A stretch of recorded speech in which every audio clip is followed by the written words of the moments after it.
So we're on the move again, and the wind is up today, so it would have been absolutely perfect to cross from Visby yesterday, but that's the way it is sometimes. But it was raining yesterday also, so you know, it's kind of a nice time to just sit on the boat and sail and do some traveling, so catch 22. After a day's rest on Utö, we decided to go for some lunch just across the bay at Båtshacket, which translates to the boat shack. It was recommended by a few people, so we just did a quick hop across the bay and we were there.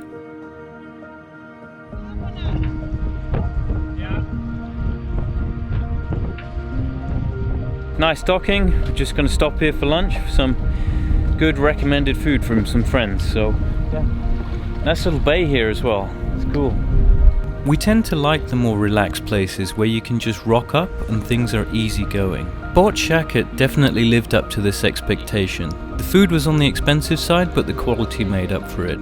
As you probably know, we're also big fans of seafood. I can imagine this place being really busy during July, and I'm not sure how the docking would be, but we got in just fine on this August day at least. The winds are building up out there, I can feel it right now. It's coming straight into this bay. So we've got to go around and find some shelter somewhere else, on the other side of the island. It wasn't that tricky actually coming into this marina. I mean, the wind's behind us, it's not on the side, it's not blowing us away too much and whatever, but some of the key things that I look at when coming into a mooring like this, okay, is first of all, where's the wind coming from? It's coming from behind, so that means that you want to get the stern line on first. It's absolutely the most essential thing, because you cannot control the stern unless you have a stern thruster, and that means you can move the back of the boat towards the left or the right. Get the stern line on first with the wind behind you, and then you're pretty much sorted. The front can swing as much as it wants, and then you can just do that up when you can, basically. But the next thing is just about the fenders, really. Get the fenders at the right height so that you can fend the boat off the pontoon, and then you're pretty much almost set. But it's probably blowing in here now at like 15 knots or something like that, so it's going to be a hard reverse out. Don't worry, the exit from the dock was relatively uneventful, but we made plans to go round the other side of the island in a bit more shelter in the main harbour called Gruvbryggan.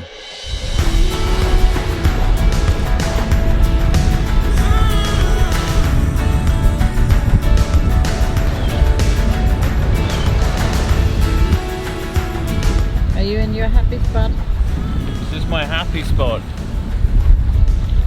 Just got the jib out, that's all, so just heading north a bit and then round the island and into the marina around there. So should be a nice little sail, nice little afternoon sail. This rocky rolly sea.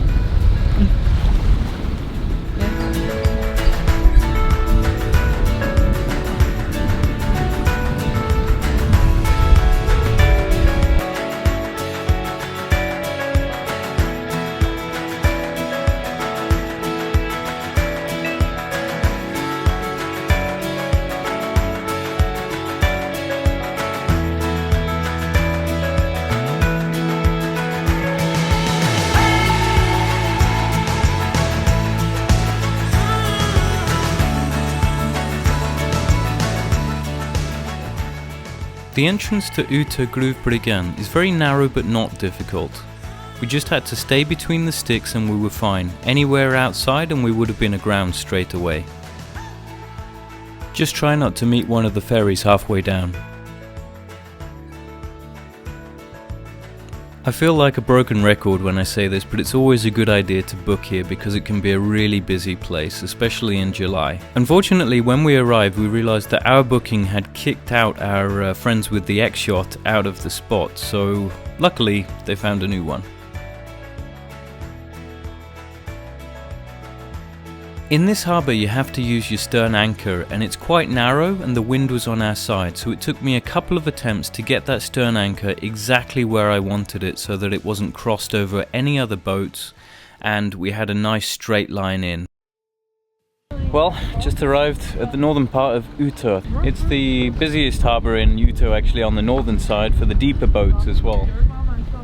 So it's a pretty nice place actually, but I'm surprised that everyone is laying out anchors at the back, because there's got to be a bunch of twists that happen here with the anchors and everything, but I'm sure it works itself out. Are you ready? Yes.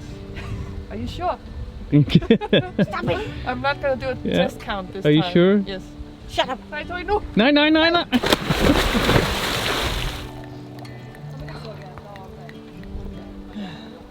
Yeah, you know what time it is, guys. You haven't seen us pouring anchor bubbles in a long time now.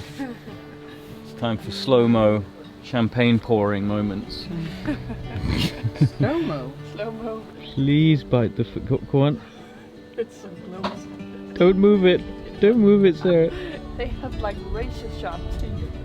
They don't. They're only gonna nip you. Go on, just go. What the hell have you done? This is the What is surprise, but you have to come and eat it. It's gonna fall apart, Chris. Eat your surprise.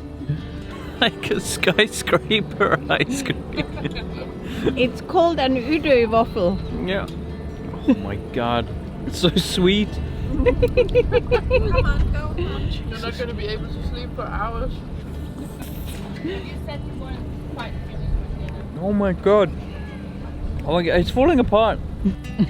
The ducks. Where are the ducks when you need them? Are you enjoying it? Oh my. Oh no. As you can see, we had a nice relaxing night with the fire on and the underwater light on at the stern. It can be really interesting because it attracts many strange creatures to have a look at.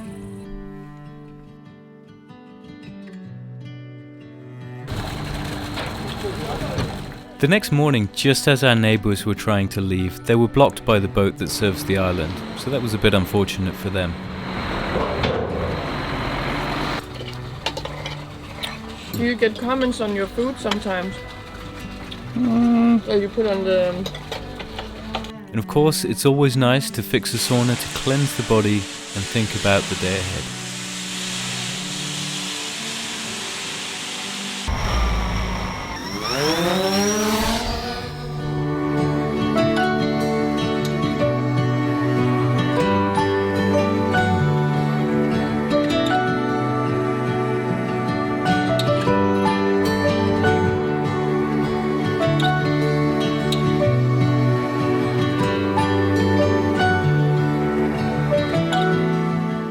Just about to leave Utö now, and we've got a nice southerly wind behind us again, and we're going to head towards Mörtö Bunsön again.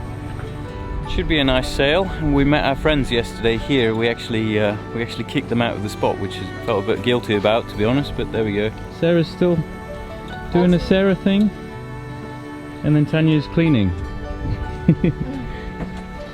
As you know, Tanya loves cleaning very much.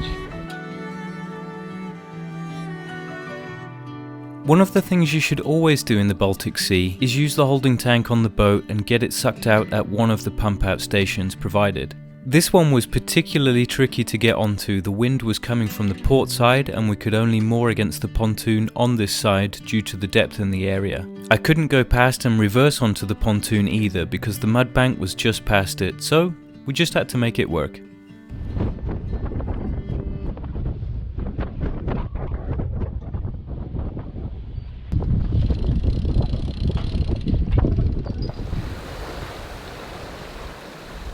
Well guys, we're back on the water again and heading north.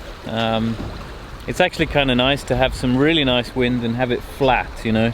Over the last few days we've been rocking and rolling all over the place, so yeah, this is a welcome change, and the sun's out, you know. And you'll see as we look south there, it's always the same in Stockholm more or less, you know. You get towards Stockholm you get the dark clouds, you know, and as you get further and further out into the archipelago, it gets super nice out here, so it's a nice contrast and keeps us in the sun anyway. It's really good.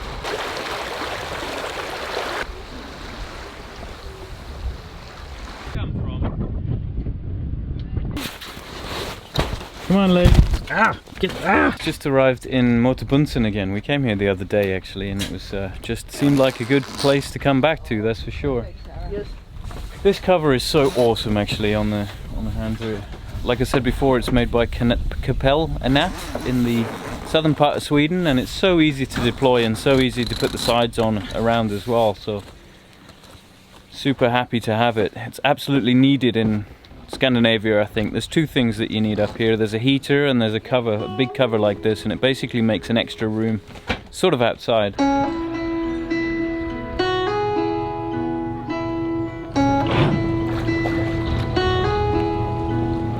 She left her home to find where she belongs. Her mother's scared to leave her all alone.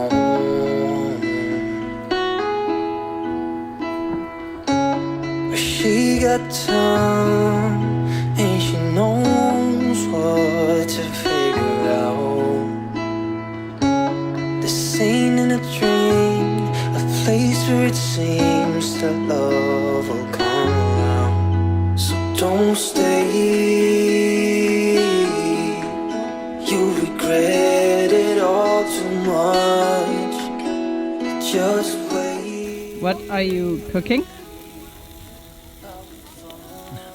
I can't remember the word for burgers for a second.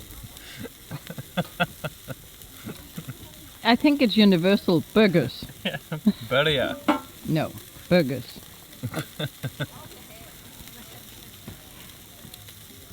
But no matter which way you sit, the smoke will find you.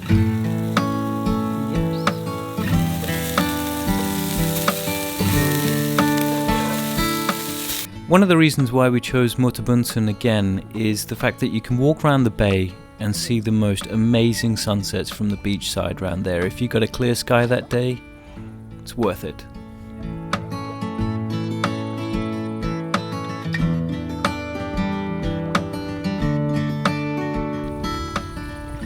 Look at the sun.